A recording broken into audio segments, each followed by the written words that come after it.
छठवां क्वेश्चन, हमें यहाँ पर 3 बिंदु दिए हैं, हमें इन्हें समकोण त्रिभुज के शीर्ष प्रूव करना है। यहाँ पर पाइथागोरस प्रमेय का प्रयोग नहीं किया जाएगा। बिना पाइथागोरस प्रमेय के प्रयोग के कैसे प्रूव करें? देखिए यहाँ पर AB का ढाल, BC का ढाल, AC का ढाल, 3 भुजाएं हो जाएंगी ट्रायंगल की। तीनों का हमने क्या फाइंड कर लिया? ढाल। तीनों का ढाल फाइंड कर लिया तो हमें पता है परपेंडिकुलर लाइंस की प्रवणताओं में क्या रिलेशन होता है, उनका मल्टीप्लाई -1 हो जाता है। तो किन्हीं भी 2 भुजाओं की प्रवणताओं का गुणनफल क्या हो जाएगा? -1 होते ही वो परपेंडिकुलर हो जाएंगे। परपेंडिकुलर हो जाएंगे तो उनके बीच 90 डिग्री का कोण बन जाएगा। तो ये कैसा ट्रायंगल हो जाएगा? फिर समकोण त्रिभुज हो जाएगा। जबकि वहां पर क्या करते थे? वहां पर हम दूरी सूत्र का प्रयोग करते थे। दूरी सूत्र से भुजाओं की लंबाई ज्ञात करते थे। छोटी छोटी भुजाओं के वर्गों का योग जब बड़ी भुजा के वर्ग के बराबर हो जाता तो बड़ी भुजा क्या बन जाती थी? कर्ण। कर्ण के सामने वाला कोण क्या होता है? समकोण होता है। तो ऐसे प्रूव करते थे। तो हमें यहाँ पाइथागोरस का प्रमेय जो प्रयोग नहीं करना है, तो क्या करना चाहिए? सभी की प्रवणताएं ज्ञात कर लेनी चाहिए। तो ज्ञात करते हैं। 2 बिंदु रूप में प्रवणता का क्या होता है? सूत्र कोटियों का अंतर बटे भुजों का अंतर। तो यहाँ पर AB का ढाल या प्रवणता, ढाल को ही प्रवणता कहते हैं, मान लेते हैं M1। लगाइए formula y2 - y1 upon x2 - x1। AB 5 - 4 clear.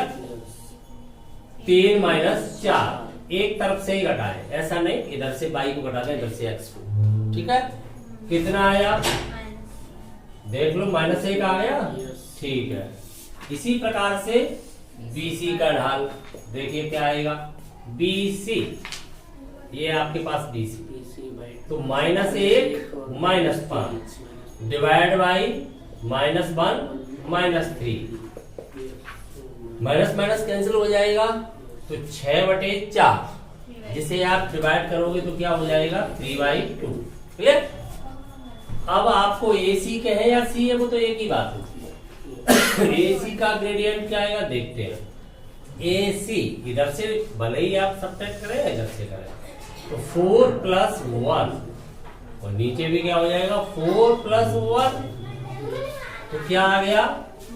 1। अब देखिए किन्हीं भी 2 भुजाओं की प्रवणताओं का गुणनफल क्या हो जाना चाहिए? -1। तो वो क्या हो जाएंगी? परपेंडिकुलर।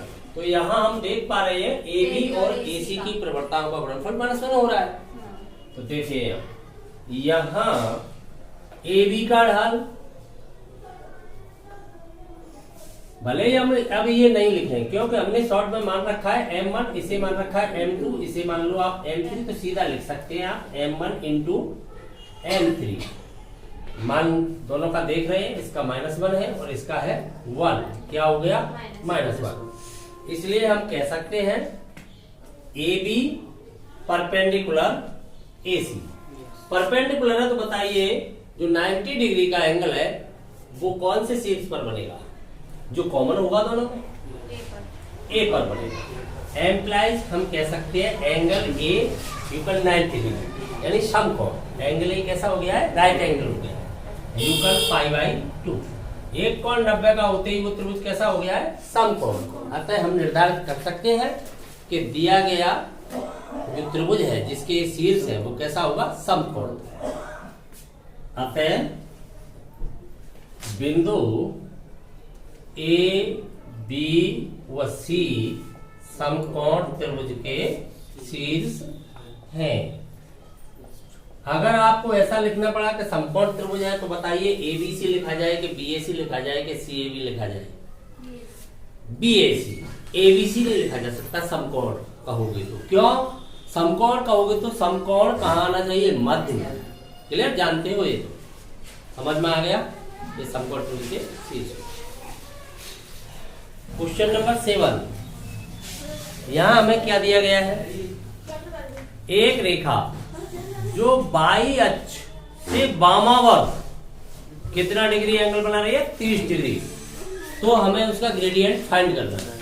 वहां पर इक्वेशन नहीं है, आपकी बुक में इक्वेशन लिख दिया है, समीकरण लिख दिया है, उसके स्थान पर क्या कर लें?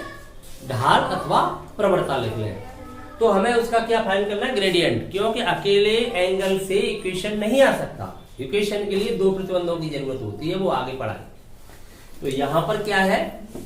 ग्रेडियंट फाइंड करना है। ठीक है, हमें पता है कि कोई रेखा एक्स अक्ष की धन दिशा में जो कोण बनाती है वो रेखा का क्या कहलाता है? झुकाव, इंक्लिनेशन।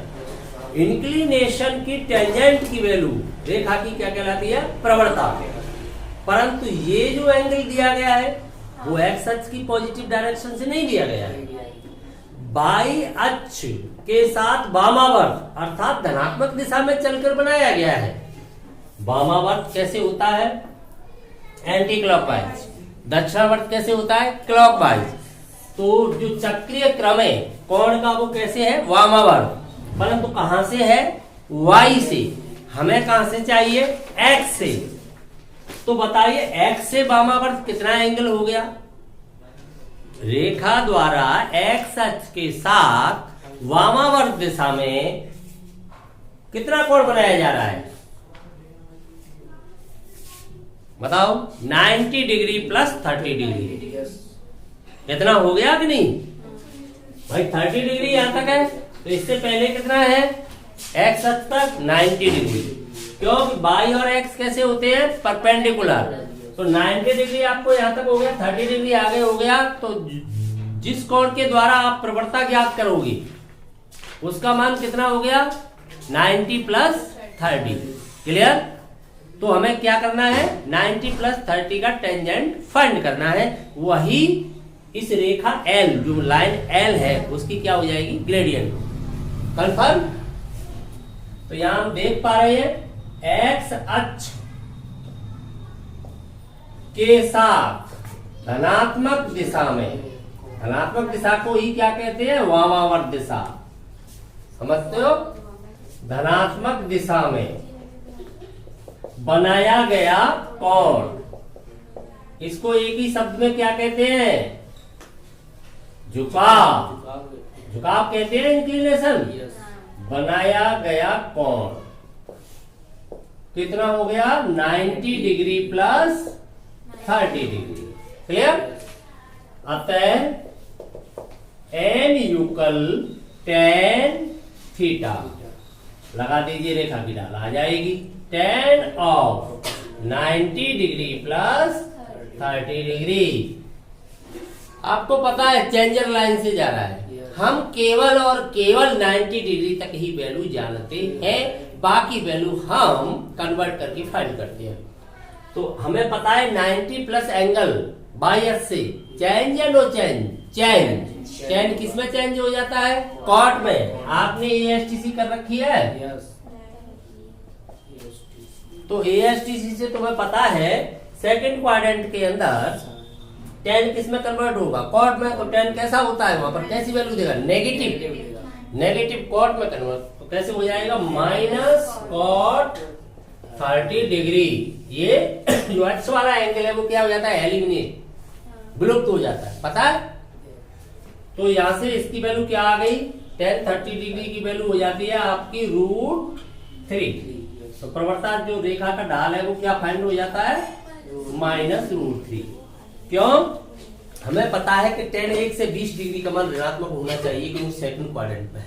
सेकंड क्वाड्रेंट में tan ऋणात्मक है। चेंजर लाइन से गया तो ये आ गया। क्लियर? समझ में आ गया? हाँ।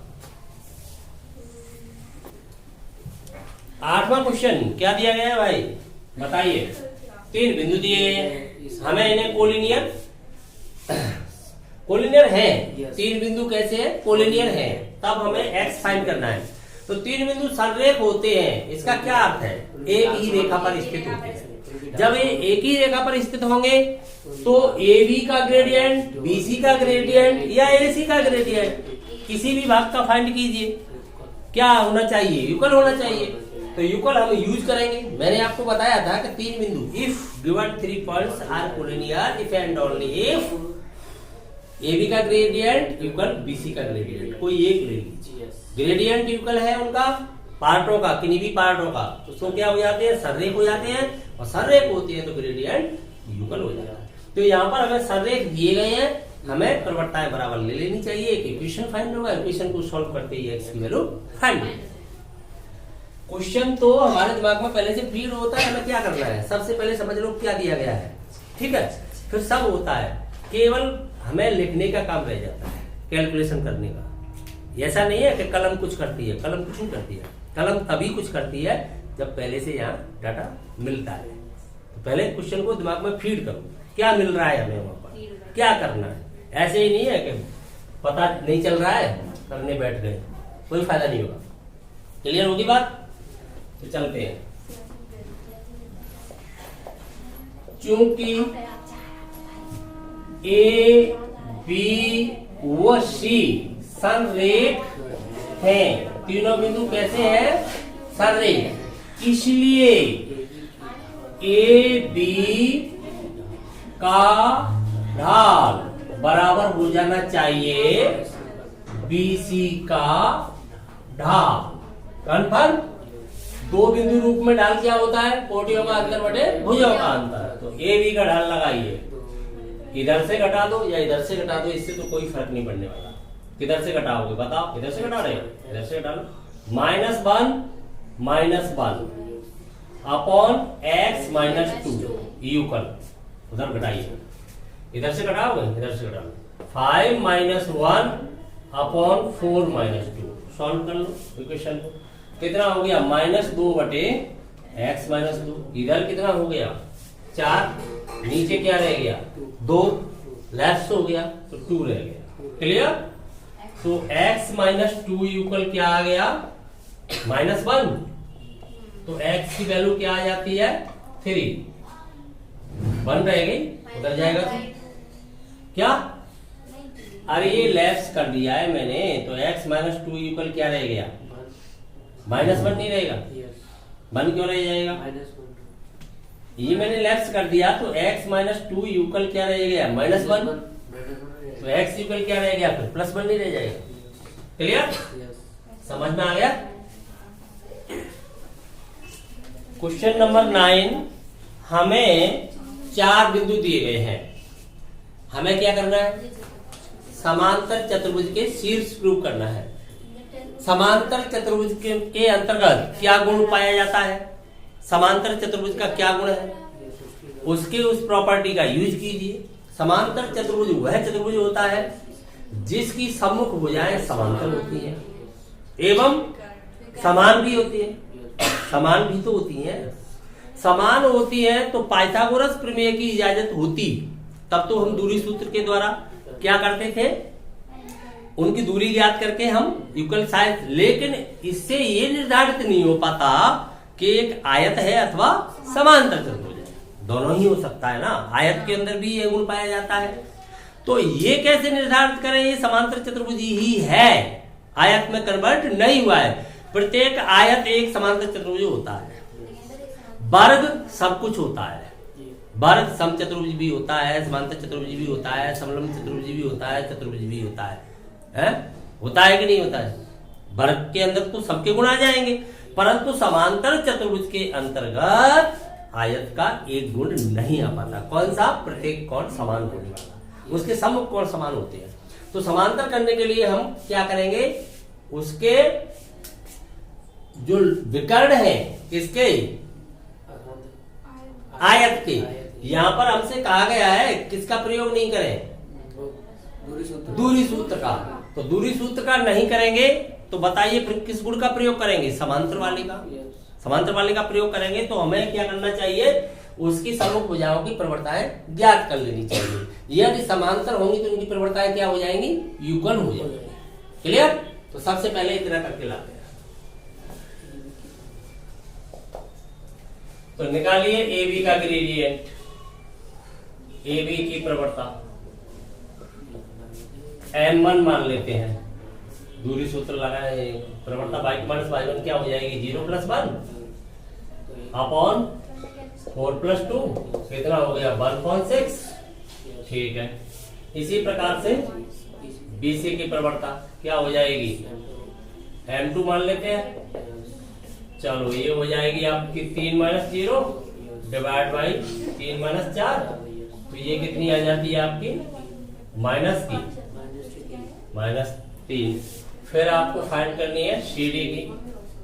चलो CD की प्रवणता मान लेते हैं M3, क्या आ गई 2 - 3 डिवाइड बाई -3 कितनी हो गई, 6 हो गया ना नीचे, तो माइनस माइनस तो फिनिश हो जाएगा ना, 1.6 ही आएगी, वो तो बराबर आएंगी।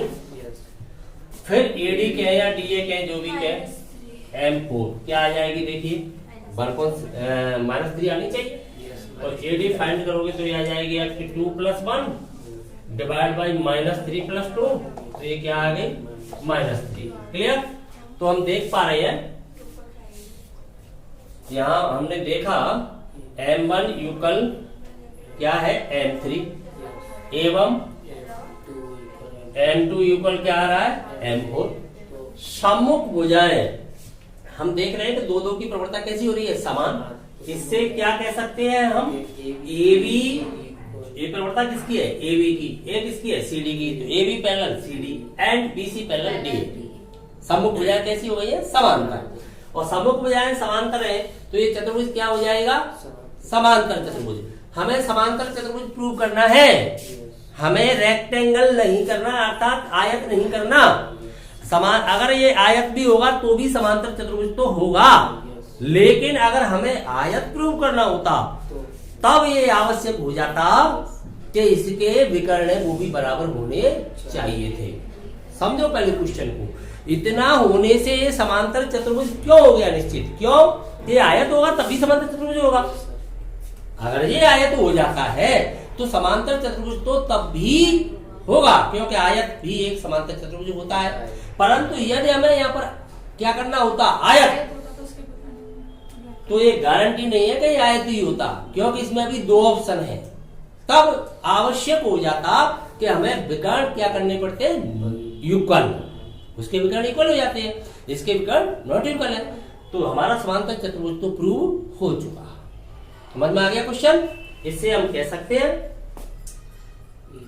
हाँ बिल्कुल, इसका मतलब ये हुआ कि AB, इसलिए ये बात हो जाएगी AB पैरेलल क्या CD एंड कौन सी रह गई है, BC पैरेलल DA। सम्मुख भुजाएं समांतर हो गई, अतः ABCD एक समांतर चतुर्भुज है। क्लियर। क्वेश्चन नंबर 10, पहले प्रश्न को समझें। एसएच एवं इन 2 बिंदुओं को मिलाने वाली रेखा के मध्य का कोण फाइंड करना है। 2 बिंदुओं को मिलाने वाली रेखा की क्या प्राप्त हो जाएगी, आपको प्रवणता प्राप्त हो जाएगी। एक्स अक्ष की भी प्रवणता आपको प्राप्त हो जाएगी। कैसे, एक्स अक्ष की एंगल से प्राप्त हो जाएगी। कोई रेखा एक्स अक्ष के साथ धनात्मक दिशा में जो कोण बनाती है उसकी टेंजेंट ही उसकी प्रवणता होती है। तो एक्स अक्ष भी एक रेखा है, वो स्वयं के साथ कितना कोण बनाएगी, 0 डिग्री बनाएगी। स्वयं के साथ कितना बनाएगी, 0, संपाती है स्वयं पर, तो इसलिए tan 0 की वैल्यू क्या हो जाएगी, 0। तो एक्स अक्ष की प्रवणता क्या होती है, 0। जानते हो, एक्स अक्ष की प्रवणता आपको फाइंड हो गई। एक्स अक्ष भी एक रेखा है, 2 बिंदुओं से जाने वाली रेखा एक्स अक्ष को इंटरसेक्ट करेगी, क्योंकि लाइन है, इनफाइनाइट में जाएगी, दोनों इंटरसेक्ट करेगी तो उसके साथ एक एंगल बनाएगी। बना रही है एंगल, नजर आ रहा है एंगल, तो ये एंगल हमें फाइंड करना है। तो एंगल का क्या फॉर्मूला है, tan थीटा, माना कि वह कोण थीटा है, tan theta equal m1 minus m2 upon 1 plus m1 m2। इसका प्रयोग करो, थीटा फाइंड करो। क्लियर। तो दोनों रेखाओं का क्या ले लें हम, ढाल। एक रेखा तो यहाँ पर एक्स अक्ष है और एक रेखा इन दोनों बिंदुओं से गुजर रही है।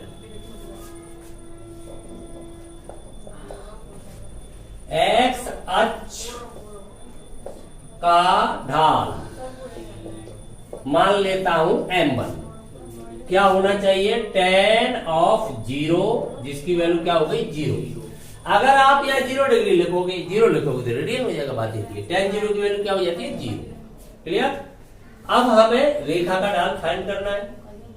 रेखा का ढाल मान लेता हूं m2। दो बिंदु रूप से क्या होगा? कोटियों का अंतर बटे भुजाओं का अंतर। घटाइए, इधर से घटा हो जाए इधर से, उससे कोई फर्क नहीं पड़ने वाला। -2 + 1 4 -3 कितना आ गया ढाल? ऊपर तो -1 नीचे 1 तो -1 रह गया ढाल। क्लियर? अब आपने कोण क्या मान लिया है? थीटा। माना मध्य का कोण थीटा है, माना मध्य का कोण थीटा है। तब tan थीटा इक्वल क्या फॉर्मूला होता है? m1 - m2 upon 1 + m1 m2। Clear? क्या डाल रखा है आपने? मॉड। इससे क्या आएगा? Acute angle. वहां पर अगर ऑब्ट्यूज बन रहा है तो आप पाई माइनस से फाइंड कर लोगे। चलिए, tan थीटा इक्वल m1 की वैल्यू क्या है? 0। ये -1 लगाऊंगा तो क्या हो जाएगी? +1 1, ये तो 0 ही हो जाएगा टोटल सिस्टम। m1 क्या लगा रहे हो आप? 0। टोटल सिस्टम ही 0 हो जाएगा। बताओ क्या आ गया आपका मान? 1/1 1 ही रह गया। क्लियर? समझ में आ रहा है? तो थीटा की वैल्यू tan थीटा इक्वल, बताओ tan में 1 किसकी वैल्यू है? आप तो केवल एक्यूट एंगल लगा रहे हो 90 डिग्री तक। π/4 रेडियन में लिखोगे तो, डिग्री में लिखोगे तो 45 डिग्री 45 डिग्री। तो कंपैरिजन करोगे तो थीटा इक्वल क्या आ गया? π/4। परंतु हम यहाँ पर देख पा रहे हैं थीटा कैसा है? अधिक कोण। क्यों?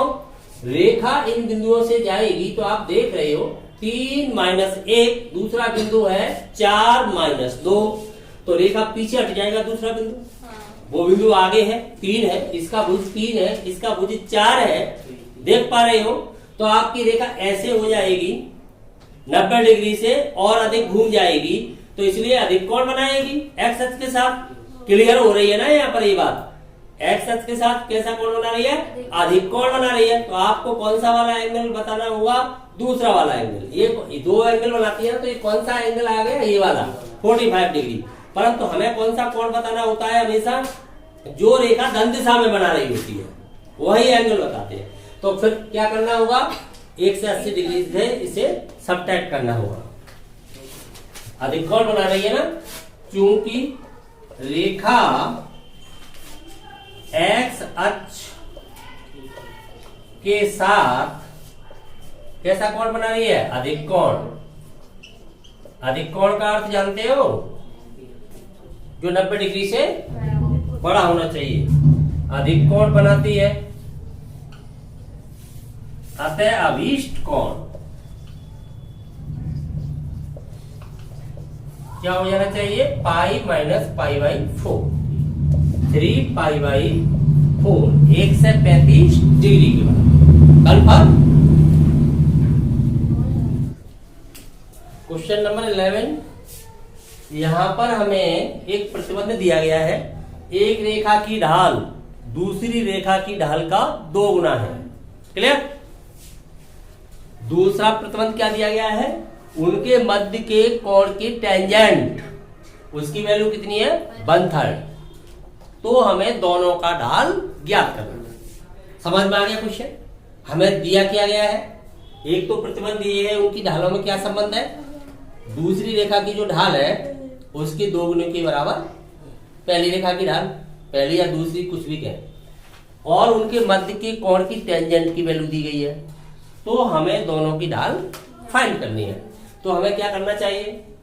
ढालों को मान लेना चाहिए। माना एक रेखा की ढाल m1 है, तो दूसरे रेखा की ढाल m2 मानोगे तो m2 इक्वल क्या हो जाएगी? m1 इक्वल 2m2 हो जाएगा। इससे बेटर ये है कि आप m ही मान लें, तो 2m आ जाएगी, एक ही फॉर्म में रह जाएगा। समझ रहे हैं? इक्वेशन सॉल्व करने में आपको सुविधा रहेगी, एक ही वेरिएबल हो जाएगा। तो हमें क्या मान लेना चाहिए? माना एक रेखा की ढाल m, तो दूसरी की ढाल हो जाएगी 2m। तो मान लेते हैं, माना दूसरी रेखा का ढाल, किसका मान लें? दूसरी रेखा का ढाल क्या मान लिया हमने, m है, तब इस रेखा का ढाल क्या हो जाएगा, तब पहली रेखा का ढाल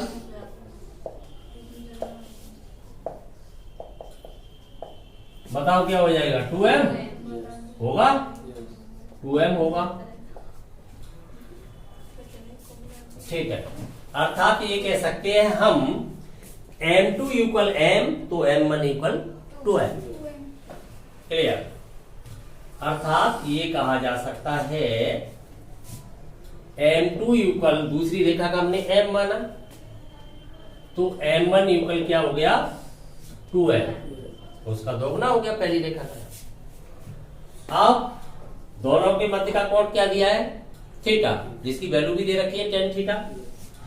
tan थीटा इक्वल क्या फॉर्मूला होता है, वो फॉर्मूला लगाओ, m1 minus m2 upon 1 plus m1 m2 mod. बिल्कुल, आपको जो वैल्यू दी है वो इसके अंदर पुट कीजिए। tan थीटा की वैल्यू क्या है, 1/3।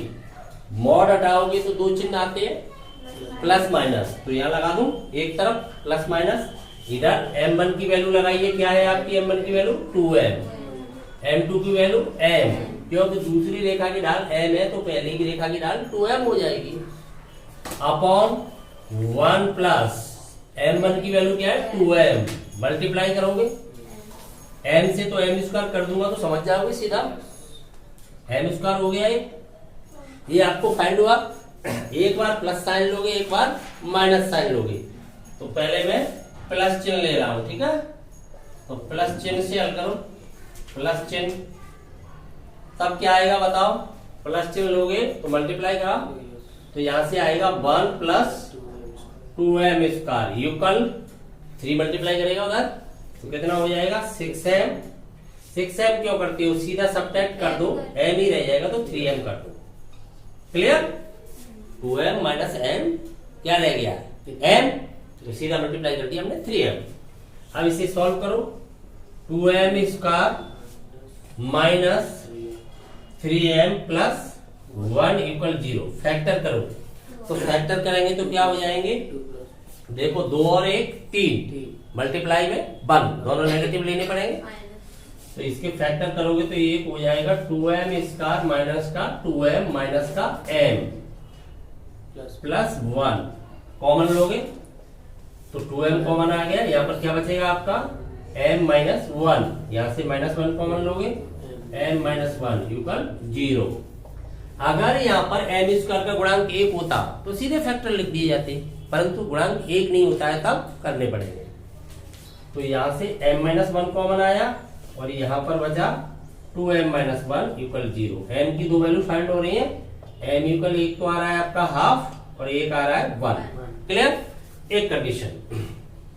दूसरी कंडीशन आप माइनस चिन्ह लोगे तो माइनस साइन लेने पर, माइनस साइन लोगे तब यहाँ क्या कर दो, केवल इसे ही तो माइनस कर दोगे, बाकी तो ये सेम रहेगा, तो सीधा लिख दूं तो 1 प्लस 2m स्क्वायर, यहाँ पर माइनस 3m हो जाएगा, समझ पा रहे हो, तो ये क्या हो जाएगा माइनस 3m, तब आप इसे एक तरफ लाओगे तो क्या हो जाएगा ये 2m square plus 3m plus 1 equal 0। अब दोनों प्लस में तोड़ने पड़ेंगे तुम्हें, तो ये हो जाएगा 2m square plus 2m plus m plus 1 equal 0। करो फैक्टर इसके, तो यहां से कॉमन आया आपका 2m, तो यहां पर क्या बचेगा आपके पास 2m ले रहे हो ना, तो m प्लस 1, ठीक है, यहां से 1 ही आएगा तो क्या बचेगा m प्लस 1 इक्वल 0। तो देखिए यहां से क्या फाइंड होगा, m plus 1 and 2m plus 1 equal 0, negative आ जाएंगे तो m इक्वल 1 तो आ जाएगा आपका माइनस का 1 और 1 आ जाएगा आपका माइनस का हाफ। क्लियर, अब कितने युग्म बनेंगे प्रवणताओं के, देखिए यहाँ पर 2 मान है तो इसके संगत 1 मान आएगा, दूसरा डबल करके इसके संगत आएगा, ऐसे इसके संगत तो 4 बन जाएंगे ना, m ही तो है, 2m दूसरे वाली के लेंगे तो लिखें, अतः रेखाओं की प्रवणता क्या हो जाएंगी, अतः रेखाओं का ढाल लिखूं, क्या क्या संभव है। तो उनका ढाल m का मान क्या ले रहा हूं मैं, सबसे पहले माइनस वाला लिख लूं या प्लस वाला लिख लूं, मुझे लिखने तो सभी है। यहां से शुरू हो जाऊं, हाफ, मैंने m हाफ लिया तो डबल ही तो करना है मुझे दूसरी वाले के लिए। तो एक युग में ये हो सकता है हाफ कॉमा क्या, हाफ का डबल करूंगा ना दूसरी का लेने के लिए, m ही तो ले रहा हूं, तो 1 एक युग में हो सकता है। अब यह समझेंगे ध्यान से, आपको क्या लगाना पड़ेगा बीच में, अथवा अथवा अथवा या। तो इसके लिए एक ऑप्शन है, एक साथ या नहीं लिखना चाहते तो आप किसका प्रयोग करें, दो कथन जब अलग अलग करते हैं तो ये लगाते हैं, इसे सेमी कोमा अर्धविराम का प्रयोग करें। ये अल्पविराम है, एक ही संदर्भ चल रहा होता है तब ये संदर्भ को अलग करना होता है, तब इसका प्रयोग कर दें, इसका मतलब या अलग अलग बात है। क्लियर। तो ये ऐसी हो सकती है प्रवृत्ताएं, या फिर कैसी हो सकती है, दूसरा पॉइंट 1 लोगे तो क्या हो जाएगी उसकी डबल करोगे 2, या फिर कैसे हो सकते हैं -1, तब -1 का क्या करोगे आप, दोगुना करोगे, कोई सी भी ले ले, माइनस आप वाली पहले ले लें या -1 वाली को, तो सभी लिखने -1 -2, या फिर क्या हो सकती है -12 एंड -1। क्लियर। तो रेखाओं की प्रवृत्ताएं आप दोनों की इस प्रकार से लेंगे, तब भी टेंजेंट की वैल्यू 1/3 आएगी, ऐसे लेंगे तब भी 1/3 आएगी, हर स्थिति में 1/3 आएगी। तो ऐसे कितने युग्म बन सकते हैं, 4। समझ में आ गया क्वेश्चन के नहीं आ पाया, नहीं आया तो एक बार फिर ध्यान दे लें। यहाँ पर हमें जो प्रतिबंध दिया था, तो प्रतिबंध के तहत हमने एक रेखा की प्रवृत्ता मान ली तो दूसरे की दोगुनी करने से प्राप्त हो जाएगी। उनके मध्य जो कोण है उसकी टेंजेंट की वैल्यू क्या दी है, 1/3 दी है। तो यहां पर सीधा हमने tan थीटा का प्रयोग कर दिया, tan थीटा की वैल्यू लगा दी, सॉल्व कर लिया, तो हमें जो वैल्यू n की फाइंड की उसका डबल करने से दूसरी रेखा की प्रवृत्ता फाइंड हो गई। तो ऐसे 4 युग्म सम हो गए। क्लियर।